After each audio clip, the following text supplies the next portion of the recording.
Hi there, I am Erin Lyndal Martin, and I am a poet, and I am obsessed with magic magicians and everything to do with magic history.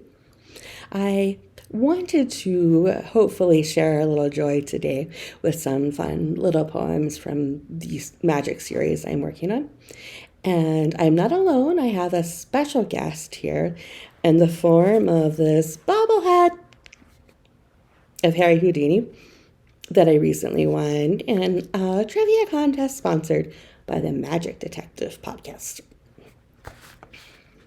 He knows the ropes. I think we'll be okay.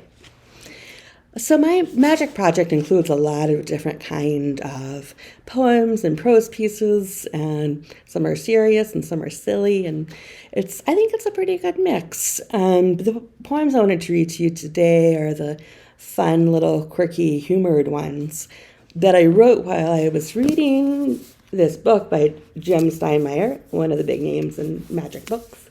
It is called The Glorious Deception, The Double Life of William Robinson, aka Chung Ling Soo, the marvelous Chinese conjurer.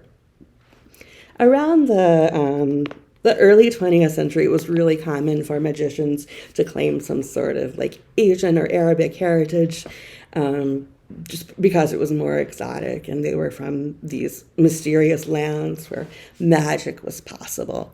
And some of that would be reflected in these poems, which are very short but fun. All right, Chung Ling Soo at the Hippodrome.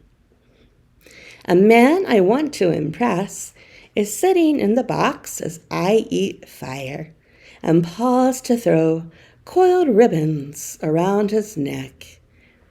I miscalculate. They hit him in the face. There are fireworks anyway. Now, this is from the Keller Levitation. Round your form I cast the magic spell. Now, it's your turn.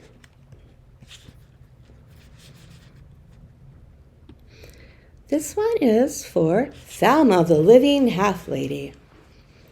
It's true, I'm mostly boobs and arms perched on a porch swing.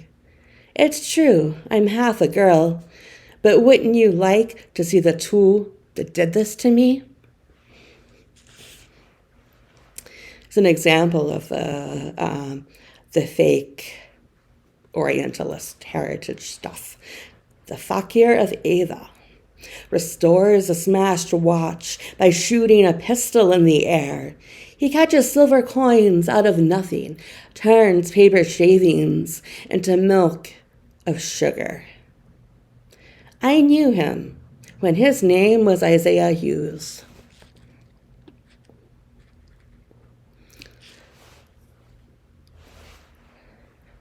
Howard Thurston, dressed as an Arab prince.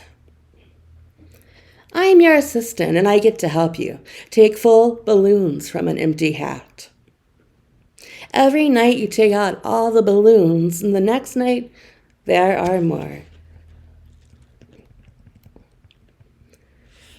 Your yellow silk robe was embroidered with bats. Didn't I strip you down to black silk? Didn't I tie your pants around the ankles? Didn't I keep your secret? Wasn't I the decanter of ink you changed into water? Wasn't I the water you changed into ink? What happened to the purple handkerchief when it disappeared inside a vase? And where was it before it reappeared on the lyre stand between two yellow ribbons?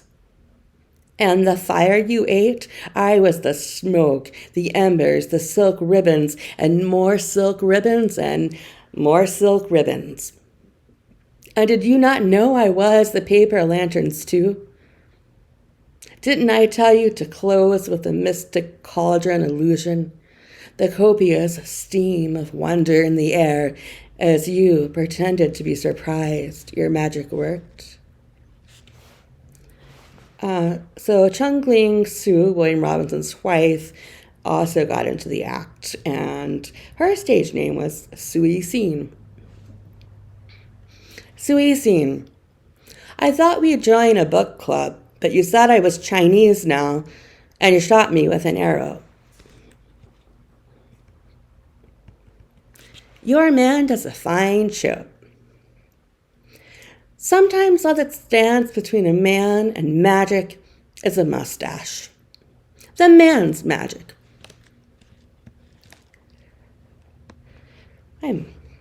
Start this one over. Your man does a fine show. Sometimes all that stands between a man and magic is a mustache. The man's mustache, not the magic's mustache.